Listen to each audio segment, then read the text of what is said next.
বিষয়বিলাক বৰ্তমান সমাজখনতে মানে চলিব নোৱাৰা এটা পৰিস্থিতি হৈছে। গতিকে প্ৰত্যেকগৰাকী মাতৃয়ে হয়তো এনেকুৱা সন্মুখীন হ'বলগীয়া হৈছে আৰু এই আমাৰ সমস্যাখিনিৰ জৰিয়তে আপোনালোকৰ সমস্যাখিনিও কমেণ্টৰ জৰিয়তে আগবাঢ়ি যাবলৈ সক্ষম হ'ম। প্ৰত্যেকগৰাকী মাতৃয়ে আমি এতিয়াই চিন্তা কৰিব লাগিব যে আমাৰ সন্তানকেইটা আমি কেনেদৰে সুস্থ আৰু সবল এটা সুস্থ মানসিক মনৰ মানে সুস্থ মানসিক হিচাপে গঢ়ি তুলিব পাৰিম। যদি আমি নমস্কাৰ, পুনৰবাৰ আপোনালোকৰ মাজলৈ আকৌ আহিছোঁ, কাৰণ মনৰ কথাবোৰ আপোনালোকৰ আগত শ্বেয়াৰ কৰিলে মনটো খুবেই ভাল লাগে। সেইকাৰণে ভাবিলোঁ আজি আকৌ আপোনালোকৰ আগত শ্বেয়াৰ কৰিম বুলিয়ে ভাবিলোঁ। আপোনালোকৰ যি কমেণ্ট সকলোবিলাক পঢ়ি পেলাই খুব মনটো উৎফুল্লিত হৈ পৰিছে, কাৰণ আপোনালোকৰ কমেণ্টৰ কাৰণে আৰু দুগুণে উৎসাহ পাইছোঁ। মই ভিডিঅ' বনাবৰ কাৰণে উৎসাহ পাইছোঁ আৰু আমাৰ যি কষ্ট, আমাৰ যি মনৰ দুখ, এই দুখখিনি প্ৰকাশ কৰিবৰ কাৰণে বহুতখিনি আগবাঢ়ি যাবলৈ মন গৈছে। একমাত্ৰ আপোনালোকৰ কাৰণে, একমাত্ৰ আপোনালোকৰ প্ৰেৰণাৰ কাৰণে আগবাঢ়ি যাবলৈ মন গৈছে। আৰু বহুতেই মোক মানে মোৰ নম্বৰ যিকেইগৰাকী হাতত আছে গোটেইকেইগৰাকীয়ে মোলৈ ফোন কৰি কৈছে যে আমুক আমুক কথাখিনি তুমি উত্থাপন কৰিবা, তোমাৰ ভিডিঅ' চাই খুবেই ভাল লাগিছে। আৰু আপোনালোককো মই মোৰ ভিডিঅ'ৰ জৰিয়তে ক'ব বিচাৰিছোঁ যে যিখিনি মই মোৰ মনত মানে পৰা নাই আপোনালোকে সেইখিনি কথাও উনুকিয়াই দিব। আপোনালোকৰ পৰা মই সেইখিনি দিহা পৰামৰ্শ বিচাৰিছোঁ। আপোনালোকে আমাৰ যিখিনি মানে ক'বলগীয়া কথা, বেলেগৰ মনত বেলেগ কথা থাকে, মোৰ মনত সেইখিনি নাহিবও পাৰে। সেই কথাখিনি আপোনালোকে কমেণ্টৰ জৰিয়তে উনুকিয়াই দিব। এগৰাকী বাইদেৱে মোলৈ এটা শব্দ কি আমুক কথাটো ক'ব বুলি লিখিছিলে, মই বুজি নাপালোঁ। বাইদেউগৰাকীক সেই কথাটো মানে কৈ দিব বুলি ভাবিছোঁ। মই ৰিপ্লাইটো দিছোঁ, তেখেতে পঢ়িলে গম পাব। গতিকে প্ৰত্যেকৰ নিজৰ মনোভাৱখিনি আপোনালোকে কমেণ্টৰ জৰিয়তে মোক অৱগত কৰিব বুলি মই ভাবিছোঁ আৰু দুগুণে উৎসাহ পাম। আপোনালোকৰ কমেণ্টৰ জৰিয়তে মই ভিডিঅ' বনাবলৈ আগবাঢ়ি যাব পাৰিম আৰু আমাৰ সমস্যাখিনি উত্থাপন কৰিবলৈ সুবিধা পাম। গতিকে আপোনালোকে মনত যিখিনি আমাৰ ক'বলগীয়া কথা, সেই কথাখিনি আপোনালোকে কমেণ্টৰ জৰিয়তে মোলৈ আপোনালোকে প্ৰেৰণ কৰিব আৰু সকলোখিনি মই উত্থাপন কৰিবলৈ চেষ্টা কৰিম, যিমানখিনি পাৰোঁ, যিমান জোৰ যতদূৰ সম্ভৱ চেষ্টা কৰিম। গতিকে আপোনালোকৰ খালী প্ৰেৰণা লাগিব, উৎসাহ লাগিব আৰু সহযোগ লাগিব। তেতিয়া মানে মনৰ কথাবোৰ ক'বলৈ মই দুগুণে উৎসাহ পাম আৰু সাহস পাম। আজিৰ কথা হ'ল, আজিৰ বিষয়টো লৈ আহিছোঁ এই তিনিদিন হয়, আচলতে 5 দিন। মই ইয়াৰ আগৰ ভিডিঅ'ত গ্ৰীষ্মকালীন অধিৱেশন বুলি কৈছিলোঁ। গ্ৰীষ্মকালীন নহয়, সেইটো মোৰ ভুল হৈছে, ক্ষমা কৰিব। শৰৎকালীন অধিৱেশন আছিলে, কিন্তু মই ক'লোঁ যে গ্ৰীষ্মকালীন, মানে মই পাহৰিয়ে গ'লোঁ। মানে এতিয়া গৰম চলি আছে যে, সেইকাৰণে মই চাগে গ্ৰীষ্মকালীন বুলি ক'লোঁ। আগন্তুক শৰৎকালীনৰ কাৰণে বাজেট অধিৱেশন বহিছিলে। সেই অধিৱেশনতো আমাৰ অংগনবাড়ীৰ বিষয়ে একো উত্থাপন নহ'লে। ভাবিছিলোঁ 5 দিনত চাগে কিবা এটা নিশ্চয় আমাৰ অংগনবাড়ীৰ সৎ চিন্তাধাৰা কোনোবা এজন বিধায়কেই হওক বা মন্ত্ৰীয়ে হওক সৎ চিন্তা ভগৱানে দিব, কিন্তু দিয়া নেদেখিলোঁ। কাৰো মনতে আমাৰ বিষয়ে সৎ চিন্তা, সৎ পৰামৰ্শ ভগৱানে তেওঁলোকৰ ব্ৰেইনত নোসোমোৱালেই। গতিকে সেইকাৰণে চাগে উত্থাপনো নহ'ল বা আমি একো দেখিবলৈও নাপালোঁ। ভাবিছিলোঁ কেন্দ্ৰীয় যি বাজেট বহিছিলে তাততো আমাৰ ঘূণাক্ষৰো নাম নোলালে। সেইটোতো অত্যন্ত দুখ পাইছোঁ, অত্যন্ত দুখিত। 14 তাৰিখৰ পৰা আছিল নেকি কিবা এমাহ জোৰা কাৰ্যসূচী, 12 আগষ্টত সমাপ্ত হৈছিলে। 12 আগষ্টলৈকে বাট চালোঁ, কিন্তু তাতো একো সুফল নাপালোঁ। আৰু ভাবিলোঁ কিজানি আমাৰ ৰাজ্য চৰকাৰৰ যি বাজেট বহিব তাতো কিজানি অধিৱেশনত আমাৰ কিবা এটা নহয় কিবা এটা ওলাব। নাই, সেইটো আমি বিফল হ'লোঁ। আৰু এতিয়া আমি মানে আমাৰ দিশ হেৰাই গৈছে। কোনফালে গ'লে আমাৰ শুদ্ধ দিশ ওলাব, আমি 4টা দিশৰ ভিতৰত আমাৰ কোনটো দিশত আমাৰ এটা সুফল পাম, আমি একেবাৰে দিশহাৰা হৈ পৰিছোঁ, সকলো হৈ পৰিছে।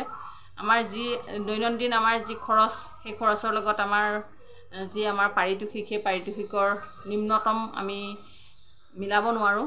আমাৰ এনেকুৱা অৱস্থাত আমি আমাৰ ডিউটি কৰিবলগীয়া হৈছে। তাৰ মাজতে আপোনালোকৰ কেনেকুৱা মনোভাৱ জনাব। আমাৰ আজি যি অনলাইন মিটিং আমাৰ হৈছিলে, সেই মিটিংখনৰ পৰা আপোনালোক কি উপকৃত হ'ল মোক কমেণ্টৰ জৰিয়তে আপোনালোকে জনাবচোন। কাৰণ মই ভাবিছোঁ সেই মিটিংখনত আমাৰ এটেণ্ড হৈ মই এটাই উপকৃত হ'লোঁ যে পোষণ মাহত আমি কি কাম কৰিব লাগে। পোষণ মাহত আমি কি কাম কৰিব লাগে আমি প্ৰতি বছৰে কৰি আহিছোঁ আৰু কৰি যাম। কিন্তু সেই মিটিংখনত যেন একেবাৰে অনলাইন মিটিংখনত জইন হ'বই লাগিব, বাধ্যতামূলক, একদম টাইম টেবুল মতে জইন নহ'লে আমাৰ দিগদাৰ আছে। কিন্তু সেইটোৰ পৰা আমাৰ কিবা লাভালাভ হৈছে বুলি মই ভবা নাই। লাভালাভ হৈছে কেৱল আম্বানী বা আম্বানীৰ লাভালাভ হৈছে, কাৰণ জিঅ' নেটপেকটো আমি খৰচ কৰি পেলাই সেই অনলাইন মিটিংখনত আমি এটেণ্ড হ'বলগীয়া হৈছে। আৰু তেনেকৈ আমাৰ লাখ অংগনবাড়ী কৰ্মী সহায়িকা সেই মিটিংখনত এটেণ্ড হৈ পেলাই জিঅ' নেটপেক খৰচ কৰি পেলাই মিটিংখনত এটেণ্ড হৈছোঁ।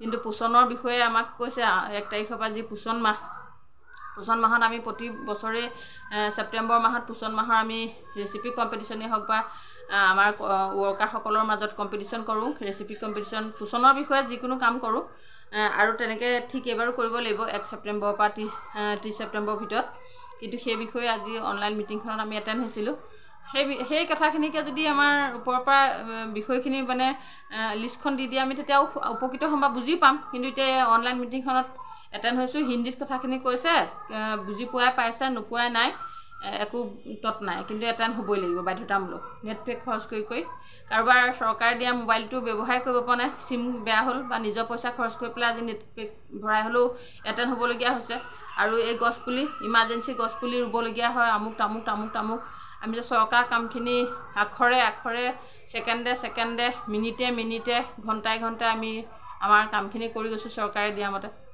কিন্তু তেওঁলোকেতো আমাৰ কথা এটা কথাও আমাৰ হৈ পেলাই তেওঁলোকে মাতিবলৈ কোনো এজন ব্যক্তিৰ সুবুদ্ধি সুভাৱ মনত উদয় হোৱা নাই সেইটো আমি অতি দুখিত আমি অতি দুখ পাইছোঁ তেওঁলোকে কোৱা কথা মতে আমি কাম কৰি গৈছোঁ এটা কথাটো আমি ক'তো আজিলৈকে ডিমত কৰা নাই বা নকৰোঁ বুলি আমি কোৱা নাই কিন্তু আমাৰ কথা তেওঁলোকৰ যে আজিলৈকে কৃপা দৃষ্টি নহ'ল সেইকাৰণে আমি অত্যন্ত দুখ পাইছোঁ অত্যন্ত মানে চিন্তিত হৈ পৰিছোঁ আমি এনেদৰে কিমান দিন জীৱন নিৰ্বাহ কৰিম 6,500 টকাৰে আমাৰ জীৱন কেনেকৈ আমি সফল হ'ম মানে কেনেদৰে আগবাঢ়ি যাম 6,500 টকাৰে মই বাজেটখন আপোনালোকক মোৰ খৰচৰ বাজেটখন মই নেক্সট ভিডিঅ'ত আপোনালোকক দেখুৱাম এখন গৃহস্থী ঘৰ চলিবলৈ কিমান টকা প্ৰয়োজন হয় আপোনালোকক আমি হাই ভল্টেজ এখন বাজেট নবনাওঁ মানে যিখন আমাৰ দৈনন্দিন আমাৰ খৰচা সেই খৰচাৰ ওপৰত আপোনালোকক মই মোৰ ঘৰখনৰ খৰচখিনি আপোনালোকক আগত দাঙি ধৰিম প্ৰত্যেকগৰাকী মহিলাই তেনেকৈ চলি আছে জানো মধ্যবিত্ত আমি একেবাৰে মধ্যবিত্তও নহ'লোঁ দুখীয়াও নহ'লোঁ ধনীও নহ'লোঁ আমাৰ কাৰণে এটা মহা বিপদ আহিছে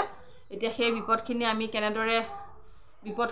কেনেদৰে মানে মুখামুখি হৈ আগবাঢ়ি যাম সেইটোহে আমাৰ ডাঙৰ কথা আহি পৰিছে কাৰণ ভৱিষ্যত আমাৰ ল'ৰা ছোৱালী উঠি আহিছে ল'ৰা ছোৱালীক আমি পঢ়া শুনা খৰচ দিব লাগিব খুৱাব বোৱাব লাগিব এতিয়া যদি আমি সুস্থ এটা সন্তান প্ৰতিপাল কৰি বা খুৱাই বোৱাই যদি সবল নকৰোঁ ব্ৰেইনত যদি কিবা এটা আমি পুষ্টি যোগান ধৰিব নোৱাৰোঁ তেতিয়াহ'লে আমাৰ সন্তানে ভৱিষ্যতে কি ফল ধৰিব আমি সেইটো প্ৰত্যেকগৰাকী মাতৃয়ে জানিব লাগে বা জানো কিন্তু আমি লোকৰ মাতৃক লোকৰ সন্তানৰ প্ৰতি আমি দায়বদ্ধ হৈ আছোঁ কি নিজৰ সন্তানক আমি কি কৰিব পাৰিছোঁ অতি দুখিত অতি দুখ লাগে আমাৰ নিজৰ বিষয়ে চিন্তা কৰিলে মাথাটো ঘূৰাই যায় অতি দুখিত আমি অতি দুখ লগা বিষয়বিলাক বৰ্তমান সমাজখনতে মানে চলিব নোৱাৰা এটা পৰিস্থিতি হৈছে গতিকে প্ৰত্যেকগৰাকী মাতৃয়ে হয়তো এনেকুৱা সন্মুখীন হ'বলগীয়া হৈছে আৰু এই আমাৰ সমস্যাখিনিৰ জৰিয়তে আপোনালোকৰ সমস্যাখিনিও কমেণ্টৰ জৰিয়তে আগবাঢ়ি যাবলৈ সক্ষম হ'ম প্ৰত্যেকগৰাকী মাতৃয়ে আমি এতিয়াই চিন্তা কৰিব লাগিব যে আমাৰ সন্তানকেইটা আমি কেনেদৰে সুস্থ আৰু সবল এটা সুস্থ মানসিক মনৰ মানে সুস্থ মানসিক হিচাপে গঢ়ি তুলিব পাৰিম যদি আমি যথা সময়ত আমি যদি কিবা এটা খাবলৈ ভাল বস্তু দিব নোৱাৰোঁ যথা সময়ত যদি আমি পিন্ধিবলৈ এসাঁজ কাপোৰ দিব নোৱাৰোঁ যথা সময়ত যদি আমি কিবা এটা লিখা পঢ়া কৰিব সময়ত বস্তু প্ৰয়োজন হয় আমি যোগাৰ দিব নোৱাৰোঁ তেতিয়াহ'লে আমাৰ সন্তান কেনেকৈ ভাল মানুহ হ'ব আপোনালোকে চিন্তা কৰিব অতি দুখৰ বিষয় প্ৰত্যেকগৰাকী অংগনবাদী কৰ্মী এনেকুৱা এটা সমস্যাত হয়তো ভুগি আছে কিন্তু সেই আমাৰ দুখৰ বুজা লোৱা বৰ্তমান মানুহ নাই চৰকাৰ নাই চৰকাৰ নিৰ্বিকাৰ হৈ আছে একদম অন্ধভক্ত চৰকাৰ এখনৰ তলত আমি বাস কৰিছোঁ চৰকাৰৰ বৰ্তমান আমাৰ প্ৰতি যি কৃপাদৃষ্টি সেই কৃপাদৃষ্টি আমি দেখিবলৈ পোৱা নাই আৰু কাম কৰাব সময়ত অংগনবাদী কৰ্মীগৰাকী নহ'লে কোনো কামতে আগবাঢ়িব নোৱাৰে আজি হয় আয়ুষ্মান কাৰ্ডেই হওক নহয় কিবা আয়ুষ্মান কাৰ্ডৰ পৰা ধৰি আধাৰ কাৰ্ডকে আদি কৰি BLO কামকে আদি কৰি যিমানখিনি কাম হয় গৰ্ভৱতী প্ৰসূতি সেইবিলাকতো আৰু ক'বই নালাগে আপোনালোকে প্ৰত্যেকেই জানে কিন্তু আমাক জড়িত নকৰালে কোনো এখন আঁচনি সফল হ'ব নোৱাৰে কিন্তু আমাক ইমান মাহিয়াই দৃষ্টিৰে তেওঁলোকে চাই আছে তাৰ অৰ্থ আজিলৈকে বুজি পোৱা নাই আৰু অৰ্থ আমি বুজিব বিচাৰোঁ কি কাৰণে আমাক এনেকুৱা বিলাই কৰিছে চৰকাৰখনে আমাক আচলতে তেওঁলোকে প্ৰেছ মিট যোগেই হওক বা যেনেকৈ হওক আমাক কৈছে আগত চিটুৰ কথা ক'লে চিটুৰ কথা কোৱাৰ পিছতো ছোৱালীখিনি সম্পূৰ্ণৰূপে আমাক মিডিয়াৰ যোগেদি প্ৰকাশ কৰিছে আমি চিটু বুজি পোৱা নাছিলোঁ বা তেনেকৈ চবেই প্ৰকাশ কৰাৰ পিছতো তেওঁ বৰ্তমান একেবাৰে মগ্ন হৈ আছে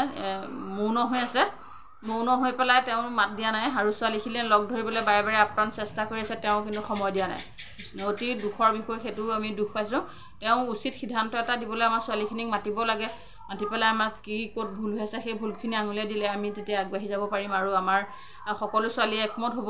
একমত হ'লে আমি আগবাঢ়ি যাম। আমাৰ কাম তেওঁৰ মতেই আমি কৰি গৈছোঁ বা কৰি যাম আগলৈও। প্ৰতিটো কামেই তেওঁৰ মতেই কৰি যাবলৈ চেষ্টা কৰিছোঁ আৰু বৰ্তমানলৈকে কৰি আছোঁ, আগলৈও কৰি যাম। কাৰণ তেওঁ এগেইনষ্টত আমি গৈ পেলাই আমি ডাঙৰ মানুহ হ'ব নোৱাৰোঁ। তেওঁৰ সপক্ষে থাকি আমি ডাঙৰ মানুহ হ'ব লাগিব।